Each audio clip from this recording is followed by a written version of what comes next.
Dear friends, welcome to education haven. मैं assistant professor Anant Prakash आपके अपने यूट्यूब चैनल शिक्षा स्वर्ग में आपका स्वागत करता हूं। फ्रेंड्स, वक्त से लड़कर जो नसीब बदल दे इंसान वही जो अपनी तकदीर बदल दे। वक्त से लड़कर जो नसीब बदल दे इंसान वही जो अपनी तकदीर बदल दे। कल क्या होगा कभी ना सोचे, कल क्या होगा कभी ना सोचे, क्या पता कल खुद अपनी तस्वीर बदल दे वक्त, है ना। तो फ्रेंड्स, पढ़ते रहिए, आगे बढ़ते रहिए।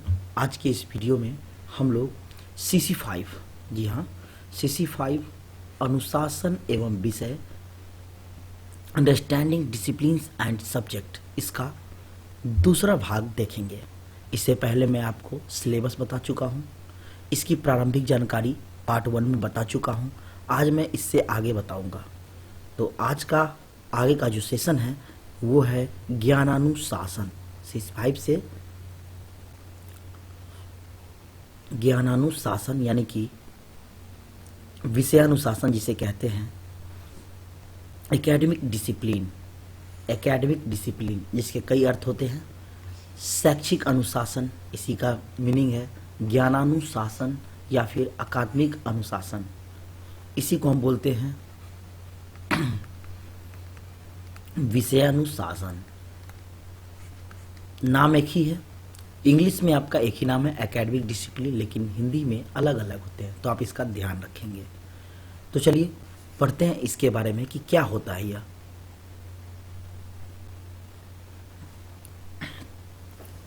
अकादमिक अनुशासन यानी कि एकेडमिक डिसिप्लिन, ज्ञान की जो शाखाएं होती है वह विषय के रूप में जानी जाती है। किसके रूप में जानी जाती है? विषय के रूप में, जो कि प्रायः विद्यालय स्तर पर पढ़ाया जाने वाला पाठ्य संग्रह होता है।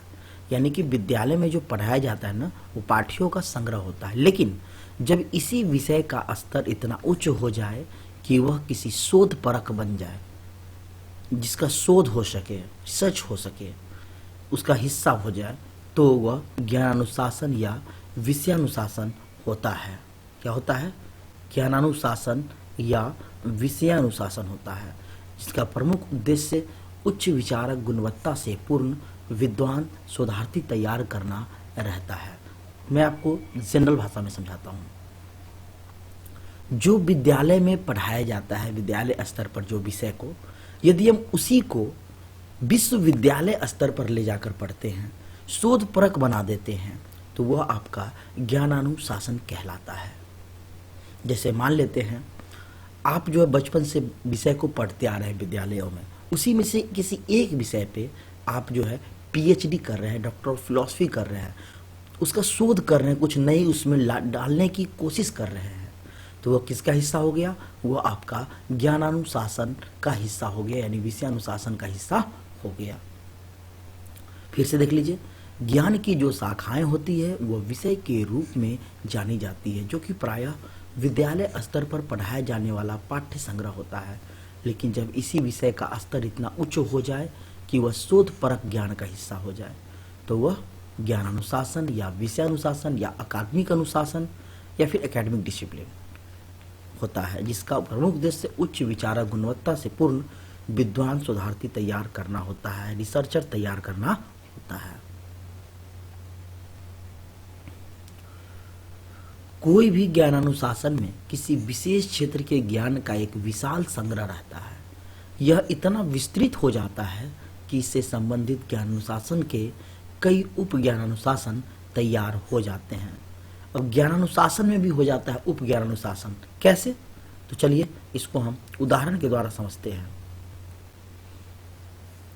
उदाहरण, इतिहास एक ज्ञानानुशासन है। क्या है? ज्ञानानुशासन है। तो फिर प्राचीन भारतीय इतिहास, मध्यकालीन भारतीय इतिहास, आधुनिक भारतीय इतिहास या फिर यूरोपीय इतिहास अपने आप में विशाल भंडार है, जो अलग अलग ज्ञानानुशासन भी है। अब देखिए, एक तो इतिहास आपका, ये आपका ज्ञानानुशासन हो गया। अब इसके अंदर हमें कई चीज़ पढ़ना है। एंशिएंट हिस्ट्री पढ़ना है, मेडाइवल पढ़ना है यानी कि प्राचीन इतिहास पढ़ना है, मध्यकालीन भारत पढ़ना है, उसके बाद आपका आधुनिक हो गया, मॉडर्न हो गया, अब इसी के अंदर ये सब पढ़ना है। तो यही है आपका ज्ञानानुशासन, ठीक है।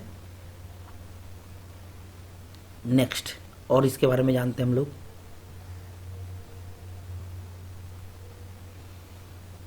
इस प्रकार आज विश्वविद्यालय में इसमें कई रूप हैं, जो कि हम यानी विषय अनुशासन के कई भाग हैं, जैसे कि इतिहास, भूगोल, कला, विधि, अर्थशास्त्र, मनोविज्ञान, दर्शन शास्त्र। ये सब आज आपको विश्वविद्यालय में विषय अनुशासन के रूप में आप देखने को मिलता है। आप इस पे जो है शोध कर सकते हैं, आगे बढ़ सकते हैं, जिसे हम ज्ञान अनुशासन के रूप में देखते हैं, ठीक है। तो अब मैं इसका परिभाषा बताता हूँ कि इसके बारे में परिभाषा क्या बताई गई है। डेंगजेड के अनुसार, डेंगजेड ने क्या कहा है ज्ञानानुशासन के बारे में। डेंगजेड के अनुसार ज्ञानानुशासन ज्ञान की वैसी शाखा है जो कि उच्च शिक्षा के शिक्षण एवं शोध का हिस्सा होता है। उन्होंने क्या कहा, उच्च शिक्षा के शिक्षण में एवं शोध का हिस्सा होता है, शोध का हिस्सा, वही हो गया आपका ज्ञानानुशासन। उम्मीद है कि आपको ज्ञानानुशासन के बारे में समझ में आया होगा। मैं आपको फिर से शॉर्ट में बताता हूँ ज्ञानानुशासन क्या होता है। जब हम विद्यालय में किसी विषय का अध्ययन करते हैं, ठीक है, और उसी अध्ययन को हम विश्वविद्यालय स्तर पर पढ़ते हैं, यानी जो पाठ्यक्रम हम पढ़ते हैं विद्यालय में, उसे हम विश्वविद्यालय स्तर पर पढ़ते हैं और उसे शोध का हिस्सा बना देते हैं, तो वह आपका ज्ञानानुशासन कहलाता है। बोलेगा विषय में विषयानुशासन क्या है, तो मान लेते हैं आपका सोशल साइंस है, उसमें कितने हैं, उसमें बहुत सारे जो है ज्ञानानुशासन है। हिस्ट्री है, ज्योग्राफी है, पॉलिटिकल है, इकोनॉमिक्स है, साइंस है, उसके कई ज्ञानानुशासन है। विषय अनुशासन है, जैसे कि फिजिक्स है, केमिस्ट्री है, बायोलॉजी है। मैंने आपको बताया इसके अंदर उपज्ञान अनुशासन भी होते हैं, तो इसके अंदर के जो भाग होंगे वो क्या हो जाएंगे, उपज्ञान अनुशासन। जैसे मैंने उदाहरण बताया आपको कि हिस्ट्री आपका यदि विषय अनुशासन है तो उसके अंदर कई जो है विषय अनुशासन है, जिसको हम बोलते हैं उप विषय अनुशासन या उपज्ञान अनुशासन। हिस्ट्री के अंदर आपका मॉडर्न हो गया, मेडाइवल हो गया, एंशियंट हो गया, ये सब। तो उम्मीद है आपको समझ में आ गया होगा कि ज्ञानानुशासन क्या है, यानी कि एकेडमिक डिसिप्लिन क्या है। अलग अलग तरीके से आपको लगभग सभी बीएड फर्स्ट ईयर में के यूसीसी 5 का आपका सिलेबस है, उसमें आपको क्वेश्चन पूछा जाता है एग्जाम में। इससे नाम अलग अलग आपको दे देगा, ज्ञानानुशासन हुआ, विषय अनुशासन हुआ, अकादमिक अनुशासन हुआ, शैक्षिक अनुशासन हुआ, लेकिन इंग्लिश में बस एक नाम है, एकेडमिक डिसिप्लिन। ठीक है, फिर मिलते हैं नेक्स्ट वीडियो में, तब तक के लिए धन्यवाद। Thank you for watching this video.